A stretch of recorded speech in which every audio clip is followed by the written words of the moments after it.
Alright, and down here in the bottom left-hand corner of the map, for the team Old Generation StarCrafters, he is pretty old generation as it goes with StarCraft 2 players. He's been around since Season 1. He is OGS InCa. And up here at the top right of Daybreak is our player who has actually also been around for a long time. I think his first appearance was in Season 3. Could be wrong, though. Anyway, he is none other than StarTales Squirtle. And as I said, this is a much larger map. The ramp is a little bit wider, but still not too narrow. Again, a very, very wide open natural expansion, though. Very difficult to defend. Of course, you do have this ramp here, where if you can position right, you can defend a very small ramp choke point for a while. So it's a more defendable expansion, and plus, you know, it's a very long distance, what people often refer to as rush distance. Very long distance for units to walk all the way around, because they can't go through these rocks in the middle, all the way around the map to get to your opponent's base, and so it's harder to pull off any kind of very fast attack builds. Even the probe, if he was going for a proxy build like we saw before, it'd be difficult for a probe to get across the map in time to place down that proxy pylon soon enough and close enough to do enough damage. So both players just going ahead and scouting each other. Pretty standard stuff. And you notice that we did see Squirtle send his probe around down here just to check for proxies a little bit, just to make sure.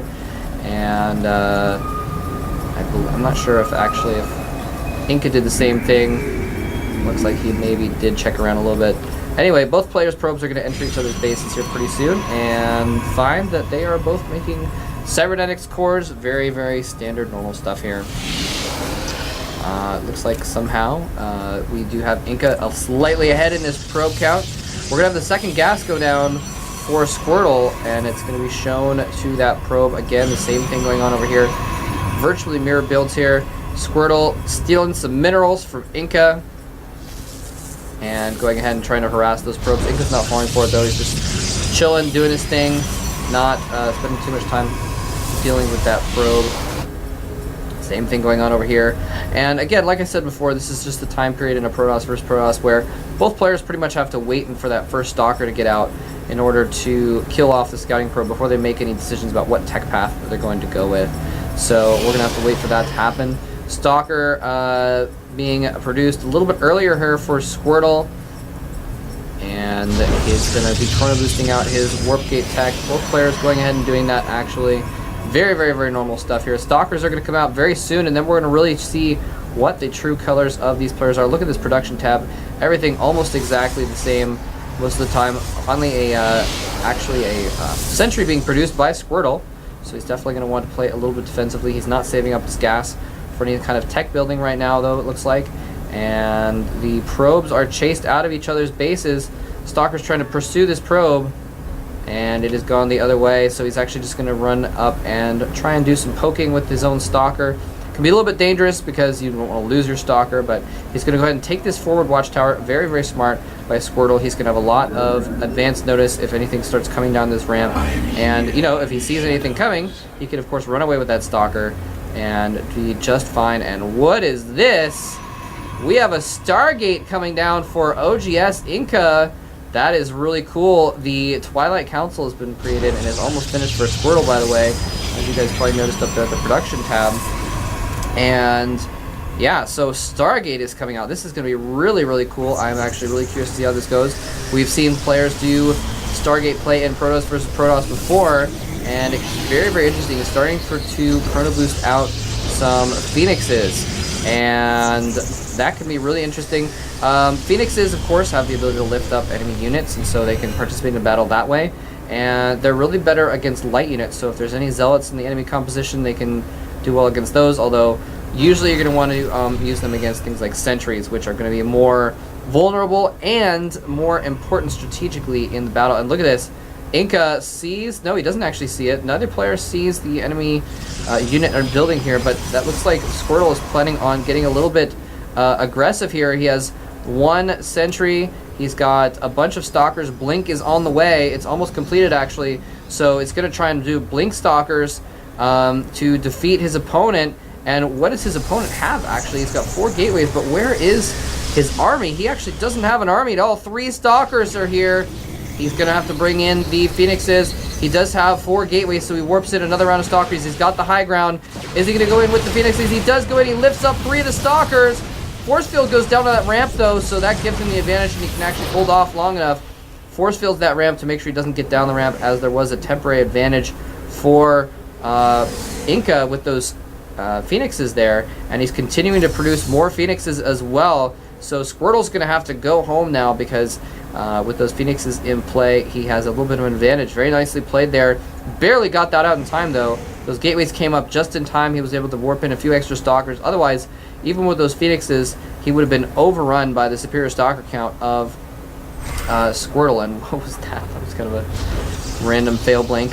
Anyway, it looks like these phoenixes are coming in trying to do some harassment. They see the stalkers there, though, and he has to be very careful. The blink goes in. He can actually blink in. He almost picks off one of those phoenixes. And wow, that was close for that phoenix, but he's just going to have to run around the map here. And now he has a bit of map control, though, with these phoenixes. If there's any probes out on the map, he can pick them up and catch them. He could easily pick the stalker off, I guess, as well. And it looks like we have a pylon down here for InCa as well. He might be considering going for some aggression as well. Of course, we do see that both players are expanding, since they're kind of in a position where neither player can really attack each other. So the solution is to expand. And the robotic facility is going down for InCa as well, whereas no other tech has been produced for Squirtle. And he kind of has to go with the robotics facility, because he saw the Twilight Council. And well, robotics is good to get regardless, but he saw the Twilight Council, so he doesn't know if maybe there's going to be Dark Shrine up next. He has scouted a lot with these phoenixes, and look at, he's sending in a phoenix actually to scout, and it's almost too bad he didn't send in all of his phoenixes, because he could have gotten a few probes for free there, but he didn't send those in. But Squirtle is moving across the map, and that's actually going to open things up for these phoenixes to come in the back and start picking off probes. He needs to be careful he doesn't waste those lift energies. And he does, in fact, pick off several probes. But is he aware of the giant stalker count over here on the left side of the map? Is he going to have enough? He has only, what is it, 6 stalkers. 6 stalkers right there. He does have an immortal coming down the ramp, though. He needs to be careful, though. He needs to bring the phoenixes back to help out in this fight. He's completely outnumbered, though. The blink in. He's going to pick off that immortal extremely quickly. The phoenixes were not there to participate in the battle. And now they've come to the battle too late. And a few more warp-ins of stalkers are going to happen, but this may be it, ladies and gentlemen. We may see OGS InCa eliminated from Code A for the season. Right here, bringing probes off the line.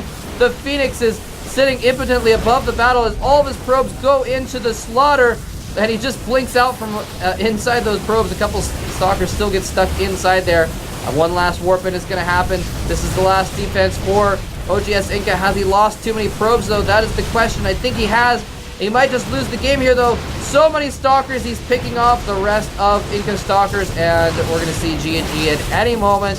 A valiant effort by InCa, was able to not pull off his cheese in the first game with the Dark Templar Rush. In the second game, he spotted Squirtle's cheese, but in the third game, his Squirtle's strategy proved to be a little bit superior. InCa going for the Phoenix play, and just didn't have his Phoenixes with his main army at the same time, and unfortunately that pretty much lost him the game. So InCa just kind of composing himself here. I don't know what he's doing, actually sending a probe into the enemy base just to see what's up. Maybe if Squirtle didn't have an expansion, he would think that he could have way back in, but with his force supply, not a good chance at all. So GG, InCa is going to lose that game, and Squirtle will advance to round 3 of Code A. And that means that the first series is completed. A very quick PvP series there.